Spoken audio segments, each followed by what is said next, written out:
Transformers of Eternia. You're watching Transformers of Eternia. Now today I want to talk about the recent news of Club Grayskull returning to the Mattel Creations website and the stuff that we might get from that. But before I do that, if you enjoyed this video, please hit that like button and hit that subscribe button if you want to see more videos like this. And thank you for checking out my channel. Now back to the show. Okay, so we got recently the news that Mattel Creations is going to have Club Grayskull. And I imagine this is obviously going to be to release characters. I hope it's not going to be released to release the actual Masters of the Universe Origins figures that they have left. Because that would be kind of irritating because this cost, I think it's like $9.99 a year. I mean, that's not a big deal. That's not very much for a club thing, but it's still the fact that they're charging you so that you can have access to buy a product that they can't really get on the shelf. They can't distribute very well, apparently.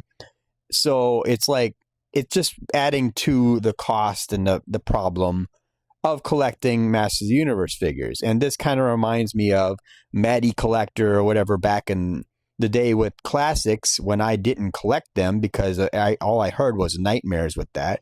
So I didn't even collect the classics, which I really liked them, but I just never got them. Plus the prices were so high and everything.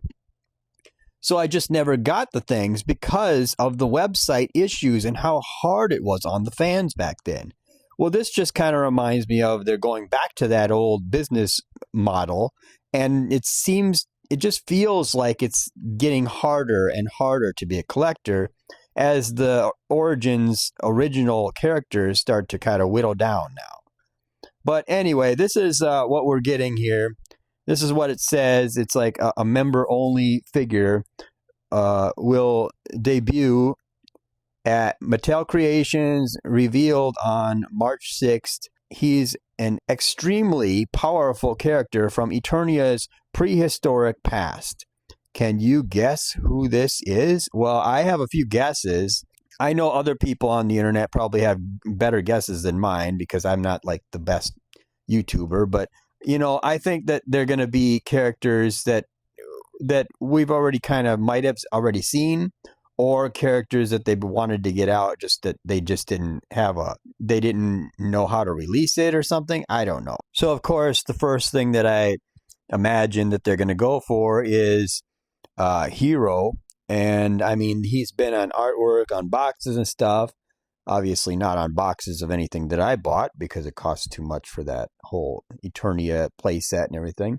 But yeah, I would imagine that Hero is one of those characters that they might be thinking of. And clearly he's a powerful character and he's from the past. I mean, he's King Grayskull's son. So yeah, he would be pretty powerful. And the imagery here I'm just looking at, I mean, that shows pretty much the prehistoric past of Eternia. So yeah, we'll probably get Hero. And I wonder if he's going to be like shiny gold instead of like that gray color, you know, that's dull. I'm pretty sure that they would do the chrome look for his chest, and hopefully it doesn't flake off. But yeah, I'm pretty sure that they would do that, especially if they're going to do this special thing that you already paid money for, you know, in order to have the right to get this.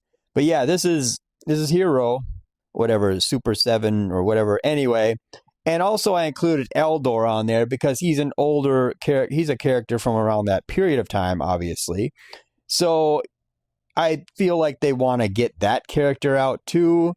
So, yeah, I don't know. I didn't get the Eternia playset, so I don't know exactly if he came with it. I don't know if he did. I thought he was supposed to, but I don't know if they actually got enough money or funding for that. But yeah, so Hero or Eldor are the first two things that I would assume that they would be thinking of. But God only knows what they're actually thinking because this is Mattel after all. So my go-to thing that I would think of for the prehistoric, whatever, Eternia, would be King Grayskull. Now, I understand that everybody would assume instantly, well, I mean, obviously we got the Eternia playset and they got King Grayskull. The black African version of him anyway, which I don't have. Whatever, that's fine. But I would like to get one that looks like the 2000X version, which is originally where we first seen him. And that one is not exactly as dark-skinned, okay? I realize it's racist nowadays, that if somebody race swaps a character in anything, for you to actually want to revert back to the original version that was a little bit lighter skin color. So I understand that, but I really like that version. And I'm sorry, but that's the way it is. And I would really like to have him, if we get that version of the 2000X version anyway, it would be awesome if he came with the Battle Lion. That would be something I really would like to see. But anyway, King Grayskull just comes to mind because I'm looking at the picture on that Club Grayskull thing, and the castle there looks like the castle from 2000X. It doesn't look like the Filmation castle or any of that stuff. So it looks more 2000X like, so I think that might be a hint. So if they're going to do that, that's going to be cool, but I don't know. I feel like they're just going to give us the African version of King Grayskull instead of, the white one, because it would be racist for a company to go back and change the color of him back to white, because that's how people are nowadays, I guess. I don't understand it. But anyway, so tell me what you think about this in the comment section below. Like, share, and subscribe, and thank you for watching.